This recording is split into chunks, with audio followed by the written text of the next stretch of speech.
So I want you to imagine you are sitting in this massive, brightly lit, probably slightly stuffy hotel auditorium. Oh, yeah, we've all been there. Right. You are a sales representative, and you're at the annual mandatory company-wide sales meeting. Complete with the terrible earn coffee. Exactly. You've got your bad coffee. You're sitting shoulder to shoulder with hundreds of your peers, and the vice president of marketing is up on the main stage. Okay. And he is visibly fired up. I mean, he wants to drive a point home today, a point that is so fundamentally important to the company's bottom line that he is about to violate every single rule of corporate politeness. Oh, boy. Yeah. He's going to single out one specific person in front of everyone. That is terrifying. It really is. So he points into the crowd and calls a guy named Harry up to the platform. Okay, so Harry walks up. Harry steps up under the spotlight. And the thing you notice immediately about this guy is that Harry is just a very ordinary-looking fellow. Nothing special. Absolutely nothing flashy about him. He's not wearing a bespoke suit. He doesn't have this, movie star charisma. He just looks like a completely irregular guy. Right. But the VP turns to this massive crowd of sales reps and drops an absolute bombshell. He announces that in the fiscal year that just ended, Harry earned just a little under $60,000. Okay. Which sounds, depending on the era, that's a specific number. Right. To give you the context of this specific era, the earnings of the other representatives sitting in that very room doing the exact same job averaged $12,000. Wow. That is the kind of moment that makes all the oxygen just leave a room completely. Gone. Every single person in those folding chairs would immediately sit up straight, totally shocked. You are looking at a disparity that defies normal distribution. Yeah, it's not a small bump. Exactly. Harry is not making 10% more or even 20% more. He is taking home 5 times what the average representative is making. Yeah. Doing the exact same job. Selling the exact same product. Right. And when you encounter a multiple of 5 in human performance within the exact same system, you are absolutely forced to ask what the underlying variable is. And the VP knows exactly what everyone in the room is thinking. So he challenges the group directly. He says, I want you to take a good look at Harry. Look at him. Now, what does Harry have that the rest of you do not? That's intense. It is. And he starts systematically running through all the usual suspects, the built-in excuses people use to rationalize someone else's extraordinary success. Like intelligence. Right. Is Harry 5 times smarter than you? The VP actually went and checked the personnel tests. Man. The answer is no. Harry scored completely average in the intelligence and aptitude department. Okay, so maybe he just grinds. That's the next question. Did Harry work 5 times harder? Did he pull 80-hour weeks while everyone else worked 40? Let me guess. The management reports say no. In fact, Harry actually took more vacation time and more time off than most of the people sitting in that room. See, the natural assumption for the audience at that point, especially in a sales environment, is that Harry must have possessed a massive structural advantage. Oh, for sure. They're sitting there thinking, management gave him a golden territory. Yep. He has all the legacy accounts. He has the wealthy zip codes. Because that is really the only logical way to explain a 500% increase in revenue without a corresponding increase in intellect or labor. But the VP shoots that down too. He pulls out the data. The accounts in Harry's territory averaged about the exact same demographic wealth and purchasing power as everyone else's. So what is it? Education? No, Harry went to a regular state school. Better health? No, Harry is as average as an average guy could possibly be.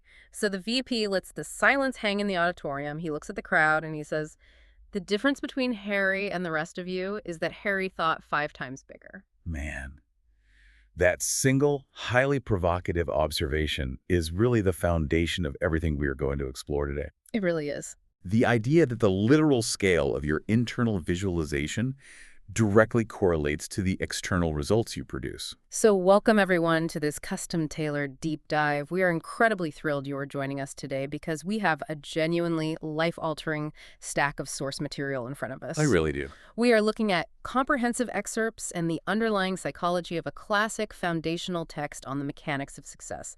It's called The Magic of Thinking Big by David J. Schwartz, Ph.D. And this is a text that has sold millions of copies. It has deeply influenced generations of entrepreneurs, leaders, and everyday people who simply cannot figure out why they feel stuck in a holding pattern. Yeah. What makes it so unique is that it approaches success not as this mysterious lottery, but as a predictable outcome of specific cognitive habits. Exactly. So our mission for this deep dive is to give you, the listener, a shortcut to being comprehensively well-informed on the psychology of success. A total shortcut. We are going to extract the most crucial, mind-shifting concepts from this material about how the size of our thinking dictates the size of our accomplishments. We want to unpack why some people seem to just effortlessly glide into leadership roles, build wealth, and find deep satisfaction, while others who are objectively just as smart and work just as hard stay completely stuck in the middle of the pack. What's fascinating here is how relevant this material remains in our modern era. Oh, absolutely. Because today we are living in an age of constant information overload, doom scrolling, hyper-competition. Exhausting. We are constantly fed this cynical narrative that the world is too crowded, that the top spots are already taken, and that upward mobility is basically a myth. You hear it daily. Be content with your lot, keep your head down, the market is saturated. But Dr. Schwartz's premise flips that cynical narrative entirely on its head. The source material argues that this perception of extreme competition is actually an optical illusion. It is entirely an illusion based on where people are looking. Right. The book points out that if you talk to leading people in any occupation, tech, finance, the arts, manufacturing, they will tell you the exact opposite of the popular narrative. Which is wild to think about. The reality is there is a massive bottleneck at the bottom, while the top leadership tier is surprisingly uncrowded. To quote the premise of the book's era, the author notes that there are actually too many Indians and not enough chiefs. Right, which reflects the language of the time, but the core structural point is about competition. Exactly. The competition for bottom-tier jobs, for the average positions, is absolutely cutthroat. A personnel selection executive noted in the text that he receives 50 to 250 times as many applicants for jobs that pay average wages as he does for jobs that pay elite executive-level salary. Yeah, wait, let me make sure I'm wrapping my head around that statistic. There is 50 times as much competition for the lower-paying jobs. Yes. That seems completely counterintuitive. You would think everyone would be fighting tooth and nail for the top spot. You would think so. But people self-select out of the top spots before they even apply. The traffic jam is entirely on Second-Class Street. First-Class Avenue is actually a wide-open, uncrowded road. Because they just assume they can't get it. Right. The opportunity at the top is vast because the vast majority of the population suffers from a psychological ceiling. They do not believe they belong there, so they aggressively compete for the middle. This book is essentially a manual for breaking that psychological ceiling. Okay, let's unpack this, starting with the very first core concept from the material. The immense, tangible power of belief. And I want to be careful here because the author makes a crucial distinction right out of the gate. A very necessary distinction. Belief isn't just wishful thinking. The source material is not telling you to close your eyes, cross your fingers, and just, quote-unquote, wish yourself into the C-suite or wish a 5-bedroom house into existence. That is a vital distinction. It is not magic in the sense of a fairy godmother waving a wand, despite the book's title. The material describes belief as a thermostat that regulates what we accomplish in life. I want you to think about how a thermostat works in your home. It doesn't just passively display the temperature. It actively controls the environment. It regulates it. Exactly. If your internal belief thermostat is set to mediocrity, your brain will actually throttle your actions, your energy levels, and your problem-solving abilities to maintain that exact temperature of mediocrity. Even if something great happens. Even if an amazing opportunity literally falls into your lap, if your thermostat is set low, you will subconsciously sabotage the opportunity to return to the temperature you believe you deserve. Wow. To explain how this thermostat operates mechanically, Schwartz uses an analogy that I found incredibly helpful. He introduces this concept of the mind as a thought factory. I love this analogy. It's so good. He asks the reader to picture their brain as a massive, bustling manufacturing plant that produces tens of thousands of thoughts every single day. And this factory is run by 2 distinct foremen. 2 extremely diligent, obedient foremen who never, ever take a day off. Yes. On one side of the factory, you have Mr. Triumph. He is the foreman in charge of manufacturing positive, expansive thoughts. His entire department specializes in producing reasons why you can do something. He's the hype man. He really is. He manufactures the logic of why you are highly qualified, why your ideas are valuable, and why you will ultimately succeed. And right across the factory floor, managing the other half of the workforce, is Mr. Defeat. The worst. He is the expert in manufacturing negative, self-deprecating thoughts. His specialty is the why you will fail chain of logic. He develops all the intricate, highly rational-sounding reasons why you can't succeed, why you are too weak, why your background is wrong, and why you are completely inadequate for the task at hand. And the terrifying part about these two foremen is their absolute obedience to you. They are waiting for your signal. They snap to attention the exact second you set the tone for the day. Right. For example, if you wake up, look at your phone, sigh, and tell yourself, today is a lousy day. Mr. Defeat steps right forward. He steps up and says, yes, boss, right away. And he immediately puts his assembly line to work manufacturing evidence to prove you right. He's very efficient. Too efficient. He points out that the sky is gray and the weather is terrible. He reminds you of an annoying email you got last night. He suggests that the economy is sluggish, so your quarterly numbers are probably going to tank. He even makes you hyper-aware of a slight scratch in your throat, so you start thinking you're getting a cold. So true. In the span of 3 minutes, Mr. Defeat has successfully manufactured a terrible, pessimistic reality for you. But the exact inverse is true, and this is where the power of the thermostat comes in. If you consciously signal Mr. Triumph by saying, today is a massive opportunity, he steps up to the control board. He takes over. Right. He tells you the cool weather is refreshing. He reminds you of the satisfying deep work you have lined up. He manufactures a sense of gratitude for your health. Your mind immediately starts operating at a completely different frequency. And if we connect this to modern neuroscience, what Schwartz was describing in the 1950s maps perfectly onto what we now call the reticular activating system, or the RAS, in the brain. Ah, I was hoping you'd bring that up. How exactly does the RAS connect to the thought factory? So the RAS is a bundle of nerves at our brainstem that filters out unnecessary information so the important stuff gets through. Your brain processes millions of bits of data every second, and you would literally go insane if you noticed all of it. Right, sensory overload. So your RAS acts as a bouncer. And how does the bouncer know what to let in? It listens to what you tell it's important. If you tell your brain, I am a failure and people don't like me, your RAS will filter out compliments and hyper-focus on a single frown from a coworker to prove you right. Mr. Defeat is essentially a poorly programmed reticular activating system. When you employ Mr. Triumph, you are actively programming your RAS to scan your environment for opportunities, resources, and evidence of your capability. That makes so much sense. The danger, as the text points out, is that the more work you give either of these foremen, the stronger they become. It's just like a muscle. Exactly. If you constantly employ Mr. Defeat, he starts adding personnel. He takes up more space on the factory floor. Eventually, he takes over the entire manufacturing division, and virtually every thought you have becomes heavily filtered through negativity. Which is a dark place to be. So the solution the author provides is beautifully blunt. Fire Mr. Defeat. Just fire him. Terminate his employment. You simply do not need a foreman who only tells you why you're going to fail. And this absolute, unwavering belief, this total reliance on Mr. Triumph, is what allows people to accomplish things that look entirely impossible to the outside world. When you truly, deeply believe you can do something, your mind stops looking for escape routes. It stops building alibis. Yes, and it starts generating the how-to. Belief triggers the cognitive power to figure things out. The source material shares a real-world example of this that really struck me. It's the story of a young woman who decided she wanted to start a mobile home sales business. Oh, this is a great story. Now, on paper, this was a catastrophically bad idea. She had less than $3,000 in her savings account, which was a fraction of the minimum capital traditionally required to start a dealership.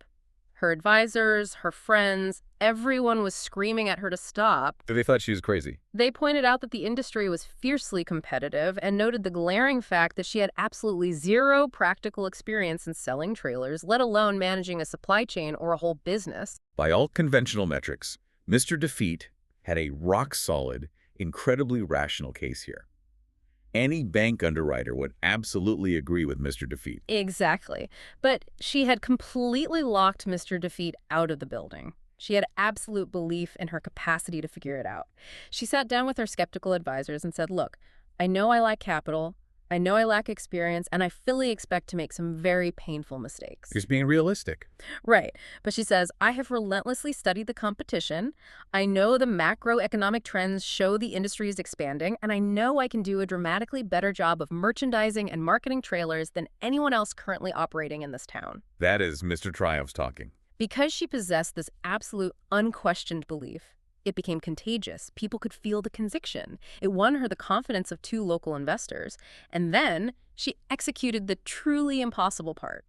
She convinced a major trailer manufacturer to advance her a limited inventory of mobile homes with 0 money down. I want to pause on that because it is crucial. She didn't have the resources, but she had peak resourcefulness. Oh, I like that. Peak resourcefulness. Her belief forced her brain to ask, how can I get inventory without money? Instead of saying, I have no money, therefore I cannot get inventory. Belief triggered her mind to figure out the ways and means. And the result was staggering. In her first year, operating with no prior experience, she sold over $1 million worth of trailers. Wow.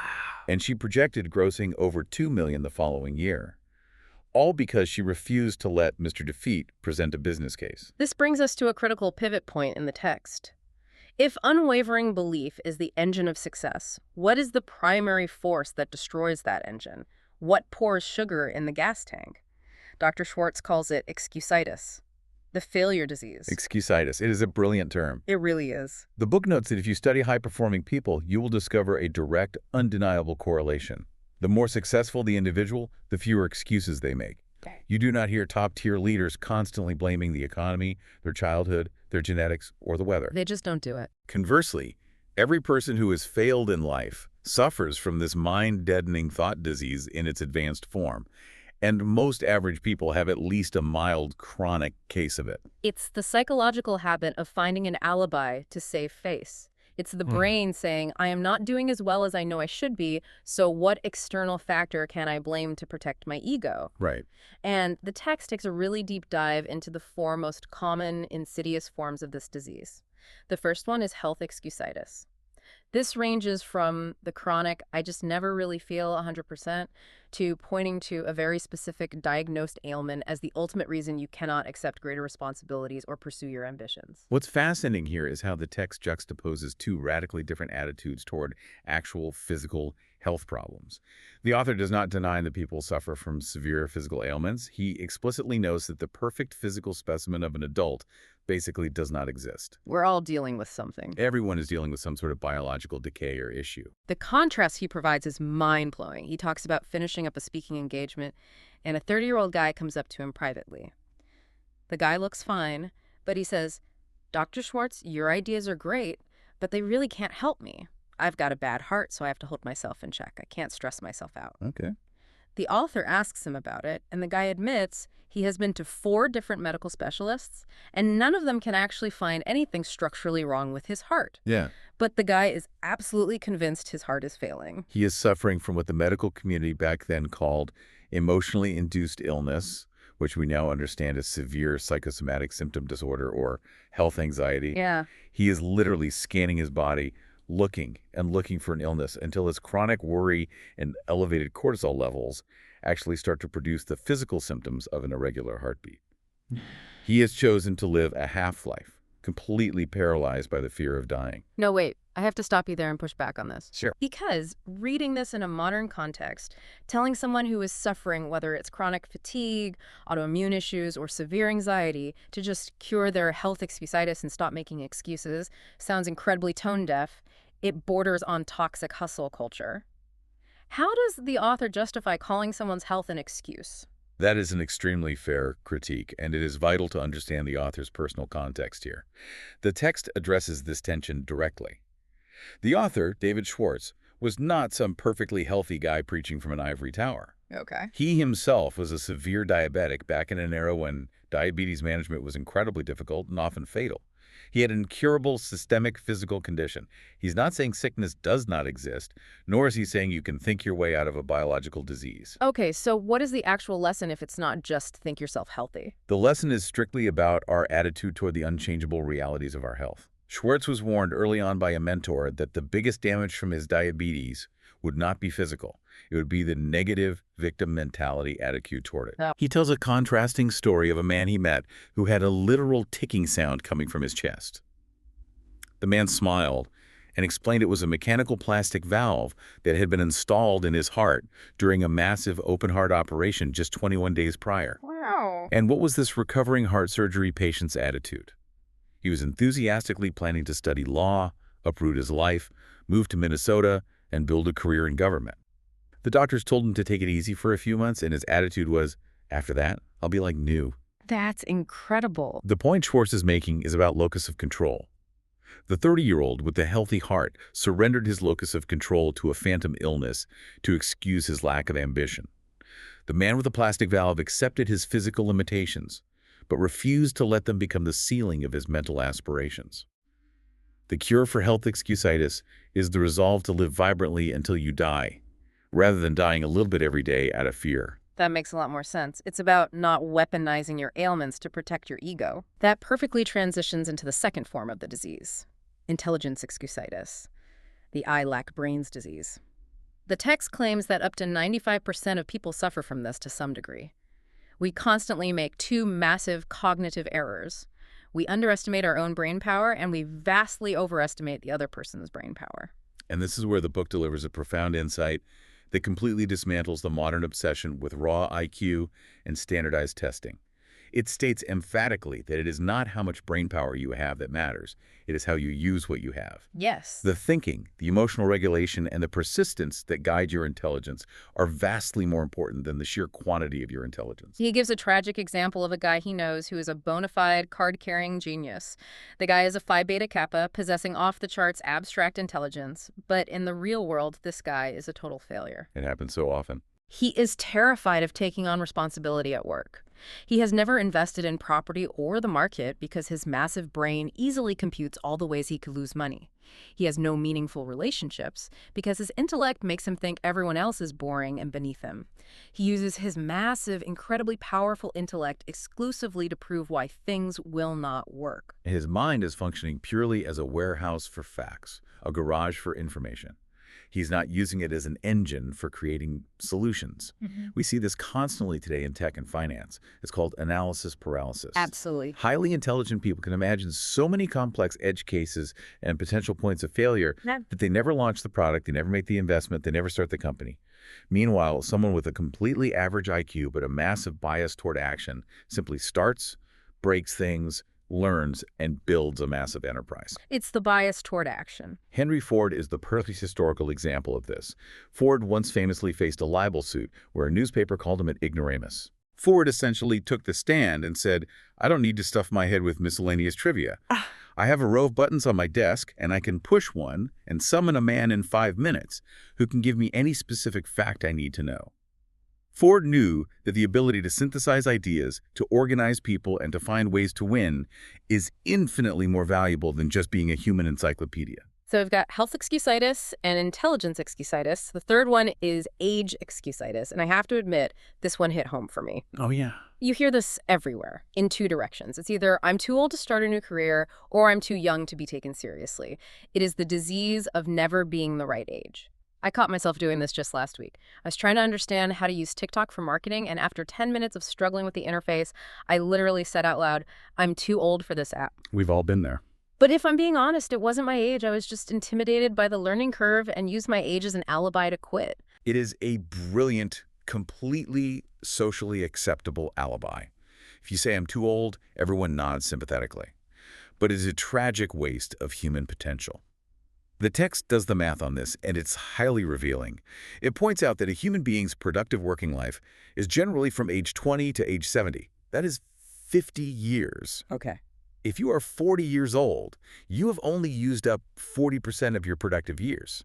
You still have 60% of your working life ahead of you. Even if you are 50, you still have 40% of your runway left. That is 2 solid decades. That's huge when you frame it like that. Age excusitis is cured by realistically computing how much productive time you actually have left and investing in what you really want to do, rather than letting Mr. Defeat convince you that the game is already over. And then there's the fourth form, the granddaddy of them all, luck excusitis. Aye. The idea that my case is different, I just detract bad luck, or looking at a successful colleague and saying, well, she only got that promotion because she was lucky and in the right place at the right time. Okay, let's unpack this.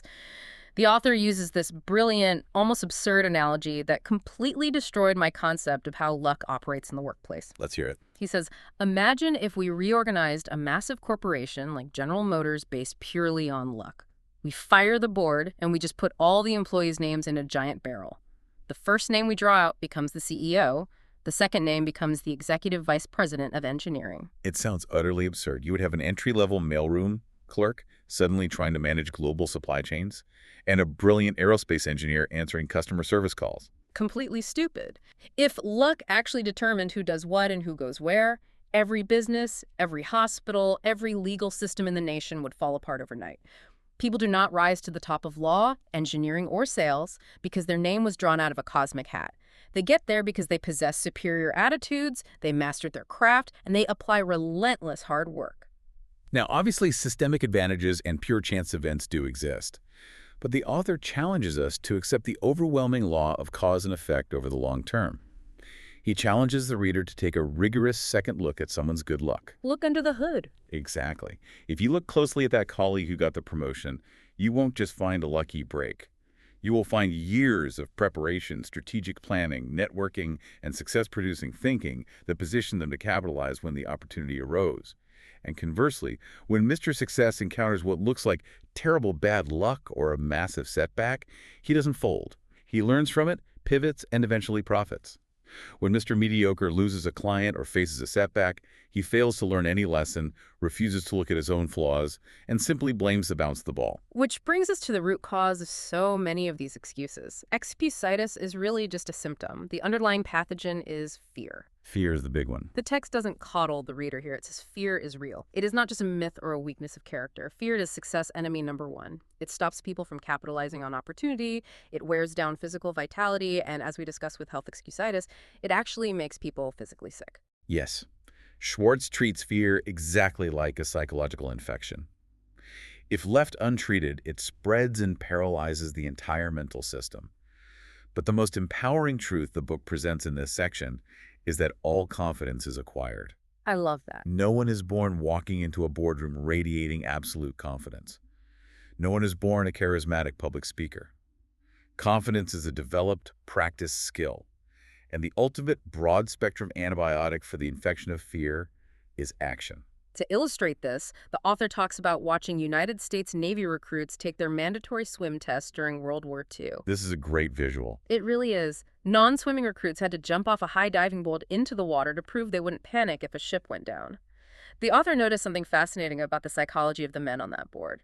The longer a recruit stood on the edge, looking down at the water, shivering, overthinking the drop, the more terrified they became. The fear just compounds. Their fear magnified exponentially with every passing second of indecision.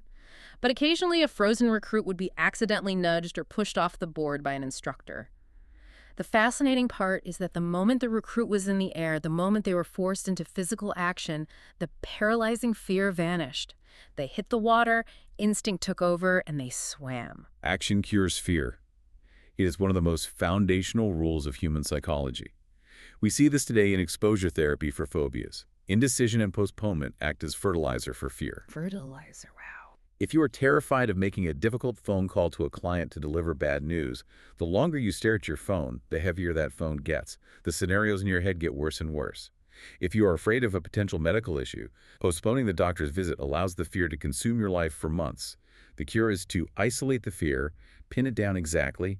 I'm afraid the client will yell at me, and then take immediate, decisive mechanical action. Dial the number, jump off the board. To support this psychological management, the book introduces a concept I absolutely love, the memory bank. The idea is that your brain is like a highly secure bank, and every single day you're making thought deposits. When you face a new problem, a new challenge, or a new person, you essentially ask your memory bank, what do I already know about this? And the bank tellers immediately supply you with the memories and thoughts you have deposited in the past. Which is precisely why we must be incredibly disciplined about depositing and withdrawing only positive thoughts. Unsuccessful, fearful people are terrible memory bank managers. They suffer from a severe evolutionary glitch, the negativity bias. Right. When they face a slight embarrassment, a rejection, or a minor failure, they dwell on it. They deposit it in the bank, and then they withdraw it to look at it hundreds of times. They obsess over it. The psychologist in the text calls these recurring negative withdrawals mental monsters. Yeah, the honeymoon monster example. This Oh. is so relatable. A couple goes on a honeymoon, and maybe it doesn't go exactly as perfectly as they pictured. Maybe the hotel room wasn't great, or they got lost and had a petty argument over directions. Instead of letting it go, they replay it. They bring it up at dinners, They withdraw that memory and deposit it again with interest. It just grows and grows. Until 5 or 10 years later, this tiny, insignificant memory has grown into a giant mental monster that they use as evidence that their marriage was doomed from the start. Confident people, on the other hand, actively refuse to withdraw unpleasant thoughts from their memory bank. They don't deny they happened, but they let the negatives fade away through sheer neglect. If you want to build unshakable confidence, you must intentionally recall your victories.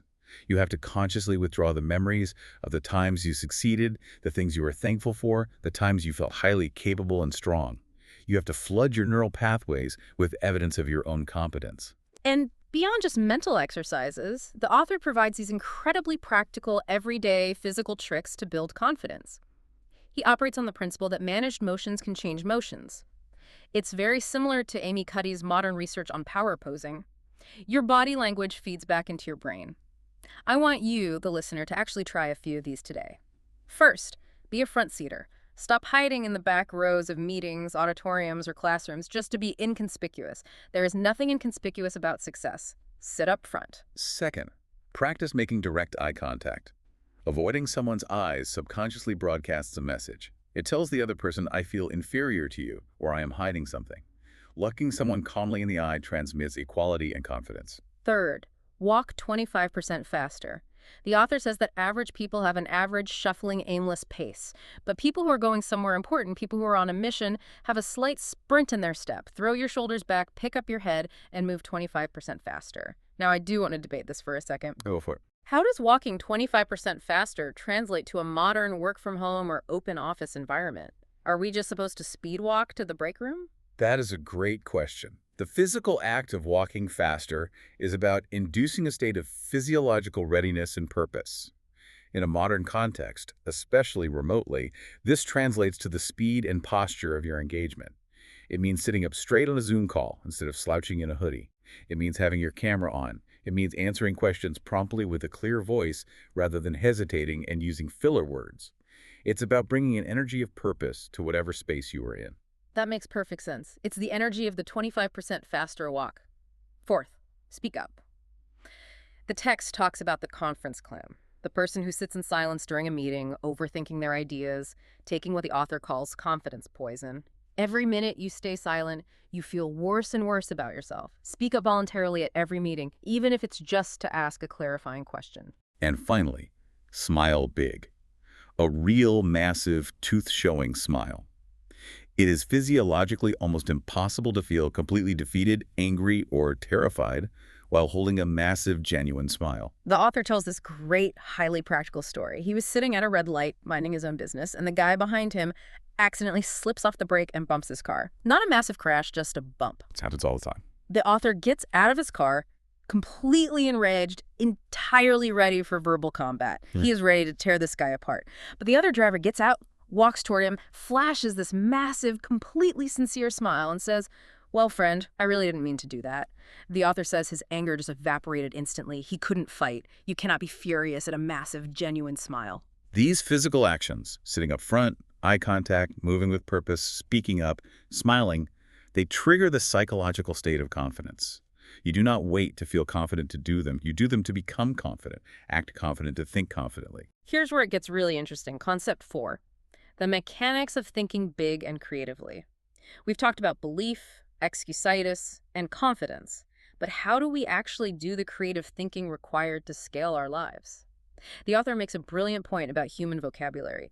He says we do not actually think in raw words or text phrases. We think exclusively in pictures and images. Words are just the raw materials that our mind converts into a cinematic movie. This is a crucial distinction, particularly for leaders, parents, and communicators. When you speak, you are essentially operating a projector, showing movies in the minds of the people listening to you. The vocabulary of big thinkers is specifically curated to create positive, expansive, forward-looking mind pictures. Exactly. Let's look at the corporate world. If I stand up in front of my team and say, we incurred a massive expense this quarter, I have just projected a highly depressing, restrictive picture of money disappearing into a black hole forever. People feel tight, they feel scared. But if I reframe that exact same financial outflow and say, we made a massive investment this quarter, I have painted a positive picture of growth, capability, and a future return. The reality of the bank account is identical, but the psychological movie is entirely different. If I say, we failed, everyone sees a movie of defeat. If I say, here is a new approach that I think will work based on what we just learned, people feel energized. Big thinkers rigorously police their vocabulary to use words that promise victory, hope, and progress. And this linguistic discipline ties directly into the ability to add value to things, to people, and most importantly, to yourself. The book urges us to train our minds to look at things not as they currently are, but as they can be. Average thinkers only see the present reality. Big thinkers visualize future potential. The blind milkman story. This is such a perfect encapsulation of this idea. A young milkman knocks on the author's door to solicit business. The author politely says he already has a milk delivery service, but he points out his window and suggests the milkman try the neighbor next door. Easy lead. The milkman scoffs, waves his hand, and says, I already talked to them. They only buy 1 quart of milk every 2 days. It's a waste of my time to stop the truck for 1 quart. And the author looks at him and says, but didn't you notice that the woman next door is expecting a baby in a few weeks? In a month or so, that household is going to consume a massive amount of milk. The milkman was totally, willfully blind to potential. He only saw the one thin dime of profit available in the present moment. He completely failed to see the massive potential value of the future. In modern business terms, he completely ignored the concept of LTV, or lifetime customer value.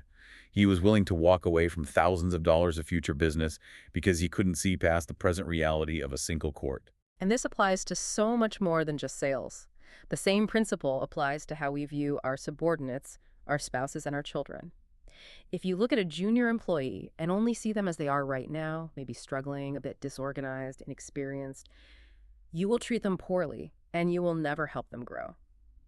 But if you apply what Carol Dweck calls a growth mindset, and you choose to see them as the highly competent leader they can become with the right mentorship, your attitude toward them shifts. You will naturally draw that potential out of them. And crucially, we have to vigorously practice adding value to ourselves. This is the hardest part.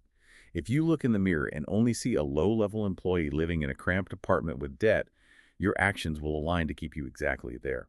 You have to visualize the future iteration of yourself. You have to see yourself as the executive, the business owner, the successful person you are in the process of becoming. This capacity to see what isn't there yet is the absolute essence of creative thinking. And I love how the author democratizes this concept. He redefines creative thinking beautifully. It's not just some mystical process for painters, musicians, or theoretical physicists. Creative thinking is simply finding new, improved, or more efficient ways to do anything. A low-income family sitting at a kitchen table figuring out a complex budget to send their kid to a top university that is peak creative thinking. A manager figuring out how to cut unnecessary meetings and simplify record keeping. That is creative thinking. But the absolute non-negotiable prerequisite for creative thinking is belief. You have to believe a solution exists before your brain will bother looking for it. Schwartz details this wild exercise he does in his corporate training sessions to prove this. He stands in front of a group of executives and asks, how many of you feel it is possible to completely eliminate jails and prisons within the next 30 years? That's quite the question. And of course, no one raises their hand. Everyone in the room thinks it's completely impossible, utopian nonsense. They immediately start arguing. They say human nature is inherently flawed, there will always be murderers, we have to protect society, etc. Because they believe it's impossible, their minds immediately go to work acting as defense attorneys, proving why it cannot be done. But then he completely changes the psychological parameters of the room. He says, okay, forget whether you think it's possible. Let's assume the survival of the human race depends on it. We must eliminate jails. Let's force ourselves to believe it can be done. Now, with that belief locked in, how would we do it? And suddenly, the energy in the room completely shifts.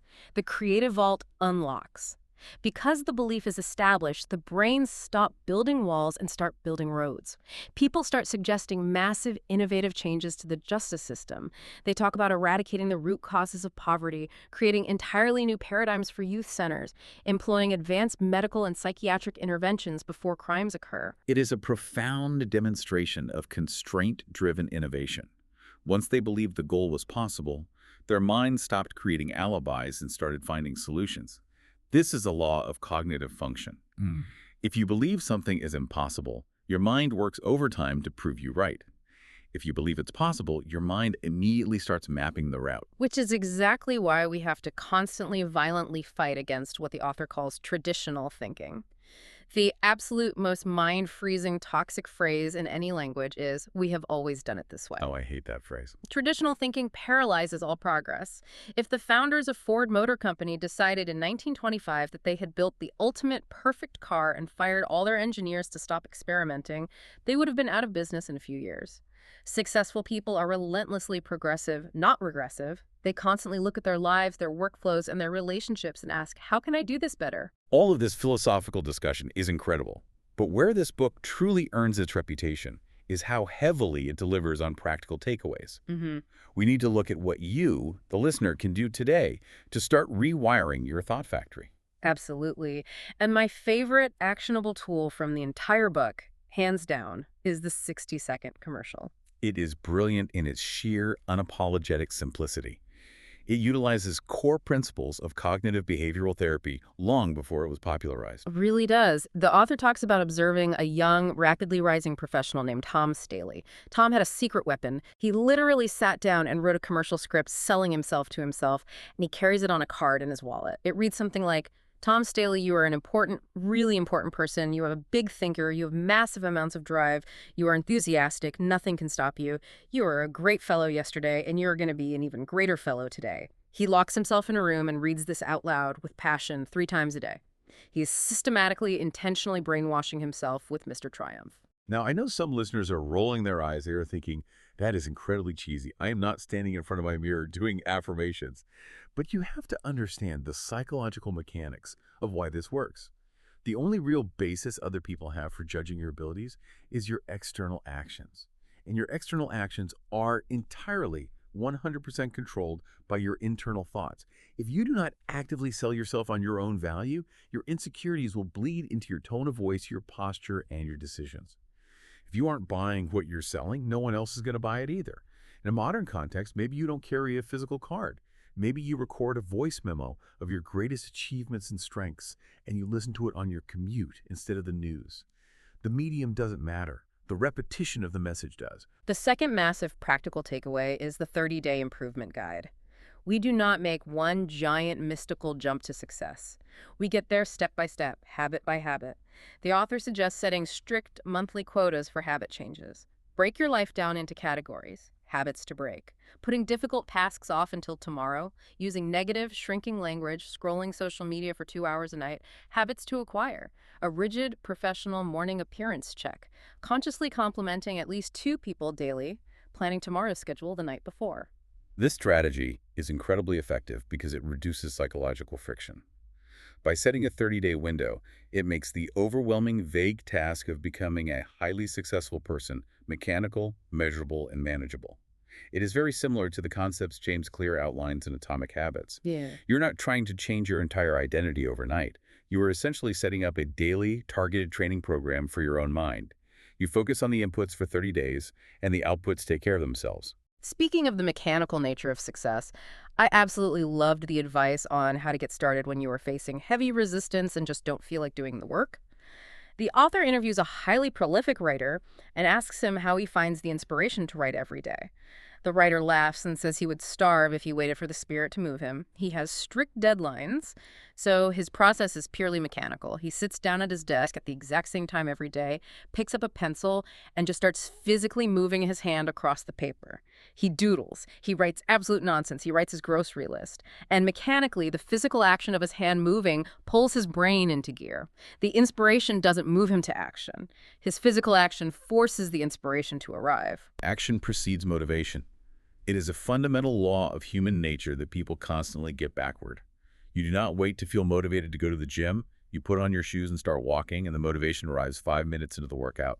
You do not wait to feel motivated to do the dishes. You pick up a single plate and turn on the water, and the momentum carries you through the rest. The book also provides some hard-hitting warnings about common mistakes to avoid on this journey. And one of the biggest, most counterintuitive mistakes is monopolizing the talking in a room. This is a profound observation about power dynamics and continuous learning. If you observe any business meeting, dinner party, or negotiation, almost without exception, the person doing the absolute most talking is the least successful, most insecure person in the group. They are talking to prove they belong there. Big people, highly successful people, monopolize the listening. Small people monopolize the talking. Top-level leaders know a fundamental truth. They learn absolutely nothing from hearing themselves speak. They already know what they know. They learn by asking probing questions, shutting up, and soaking up the information of the people around them like a sponge. Another massive mistake is getting bogged down in trivialities. It is so incredibly easy to let a petty argument with a spouse ruin your entire day, or to get furious because a coworker got a slightly bigger office, or to let a guy who cut you off in traffic ruin your mood for hours. The author says we must constantly, relentlessly ask ourselves one simple question before engaging. Is this really important? That single question acts as a massive psychological circuit breaker for frustration. Think about the energy you expend on anger. 90% of quarrels, feuds, and office politics would completely evaporate if we just stopped and asked, is this actually important enough to derail my focus? Big thinkers keep their eyes relentlessly locked on the big objective. In a marriage, the big objective is long-term peace, mutual support, and happiness, not winning an absurd argument over the right way to load the dishwasher. In sales, the big objective is winning the account and building a relationship, not proving the customer wrong in a debate over a minor detail. If it doesn't move you toward the big objective, drop it. Okay, let's zoom out and talk about the target audience for this material.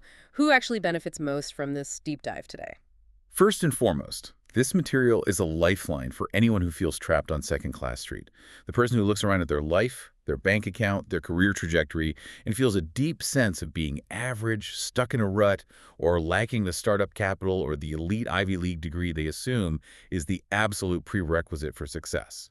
This book completely dismantles the myth that you need genetic brilliance or a massive inheritance to win. It puts the power entirely back into the individual's locus of control. I also think it's vital for young professionals who are just entering the workforce. They come out of university thinking their 4.0 GPA and their technical skills are going to automatically carry them to the C-suite. But as the recruiters and executives in the text constantly point out, it is almost never a lack of raw brains or technical skill that holds a young professional back. It is a sour, negative, pessimistic, uncooperative attitude. Your attitude, your ability to think big and work well with others, will get you promoted vastly faster than your raw IQ. Now, we need to address a critical discussion point that almost always arises when dealing with mid-century self-help texts of this nature. We touched on it with the health example, but let's broaden it. Does this entire philosophy border on toxic positivity? Is this book basically just The Secret? Is it telling people to sit on their couch, wish for $1 million, ignore all systemic realities, and magically expect wealth to materialize? Right. I want to push back hard here, because if the message is just think happy thoughts and ignore reality, that is functionally useless advice for someone facing real economic hardship or structural barriers. I agree completely, and if we connect this to the bigger picture of the text, we see that Schwartz explicitly guards against this magical thinking. He says point blank, you cannot wish away a mountain. If there is a mountain in your path, closing your eyes and wishing it was gone does not work. You cannot wish yourself into an executive suite. Belief is not wishing. Wishing is a passive, helpless state. True belief is highly active. Belief is the psychological thermostat that triggers the mind to figure out the how-to. Exactly. It's the engine, not the destination. Let me be very specific. Yeah. When you genuinely believe you can achieve a massive goal, say building a profitable company from scratch, that belief generates the immense physical resilience, the mental stamina, and the creative energy required to do the actual grueling, sleep-deprived hard work. It doesn't replace the work. It makes the endurance of the work possible. If you don't believe you will succeed, you will quit at the first sign of friction. Belief is the fuel for the engine of action. That is the distinction that saves the book. It's not about magic manifestation. It's a psychological mechanism that enables extreme, sustained effort over a long period of time. Let's cement these ideas by looking at a few truly memorable quotes from the text that encapsulate this philosophy. The first one that always stands out to me is a quote the author pulls from the 19th century philosopher and Prime Minister Benjamin Disraeli, "Life is too short to be little." Life is too short to be little. Yeah. That perfectly elegantly captures everything we were just saying about trivialities in office politics. Why hold a grudge? Why fight over a parking space? Why obsess over a perceived slight from a neighbor? Why sell your own potential short? Every time you engage in petty, small-minded thinking, you are literally shrinking the boundaries of your one precious life. Another pivotal quote, which we discussed heavily during the Navy swim test example, is simply, "Action cures fear." I cannot emphasize enough how foundational this is. It is the ultimate antidote to indecision. Hesitation is the fertilizer of fear. Decisive action is the herbicide. Whether you are terrified of making a sales call, asking your boss for a well-deserved raise, or proposing a radical new idea in a meeting, the fear only metastasizes and grows while you wait. The physical act of moving forward destroys the anxiety. And the final quote is a piece of ancient wisdom from the biblical book of Proverbs. As one thinketh in his heart, so is he. This ancient idea aligns perfectly with the most cutting-edge modern psychology of self-image. The world around us is basically a mirror. Others see in us exactly what we project and see in ourselves. It reminds me of the classic story of the three bricklayers that Schwartz references. You walk up to a construction site and ask the first bricklayer what he's doing, and he scowls and says, "I'm laying brick." You ask the second, and he says, "I'm making $9.30 an hour." You ask the third bricklayer, who is doing the exact same physical labor, and he looks up proudly and says, "I am building the world's greatest cathedral." That third bricklayer does not see himself as a common, replaceable laborer. He is tuned to a thought channel that guarantees he will not remain a bricklayer for long. Because of his attitude, he will be noticed. He will be given more responsibility. He will become a foreman, then a contractor, and perhaps eventually an architect. Because thinking makes it so. His internal reality shapes his external trajectory. So what does this all mean for us today? If we wrap up this incredibly dense deep dive into the magic of thinking big, the ultimate, mathematically undeniable takeaway is that the size of your bank account, the scale of your professional success, and your general day-to-day satisfaction with your life are directly dependent on the literal size of your thinking. You are lifted to the top by the people you treat well and see the potential in. You conquer your internal limitations by firing Mr. Defeat and allowing Mr. Triumph to run your mental factory. And you defeat fear by taking immediate, aggressive action. For a final, highly actionable insight, something you can apply in the exact second this audio ends, I challenge you to completely eliminate the word impossible from your working vocabulary today. Treat it like a swear word. When you face a roadblock at work or in your personal life, do not let that word fully form in your mind. Catch yourself in the act. Replace the statement, "That's impossible," with the question, "How can we do this?" Watch in real time how your brain magically shifts from building defensive walls to building doors. I love that challenge. It forces the brain to do its job. And I want to leave you, the listener, with one final lingering concept from the text that we haven't even touched on yet, but I think it is the secret weapon of the truly elite. The author calls it managed solitude. He tells the story of an incredibly successful executive who is facing a massive, highly complex business crisis. She couldn't see the answer through the endless noise of her daily life, the phones, the meetings, the frantic staff.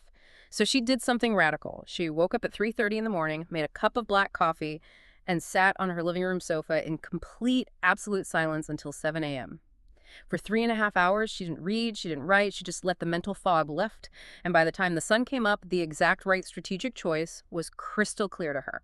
In our modern, loud, notification-driven, hyper-connected world, managed solitude is almost a completely lost art.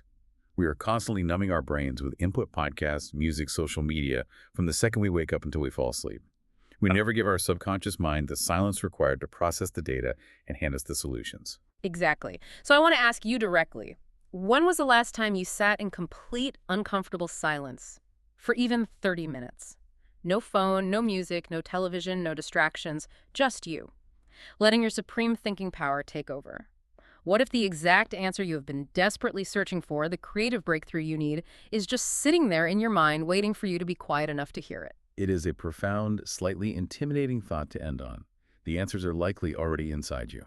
Thank you so much for joining us on this custom-tailored deep dive. We hope it sparked some massive structural thinking for you. Step out there, fire Mr. Defeat, and have a truly great big day.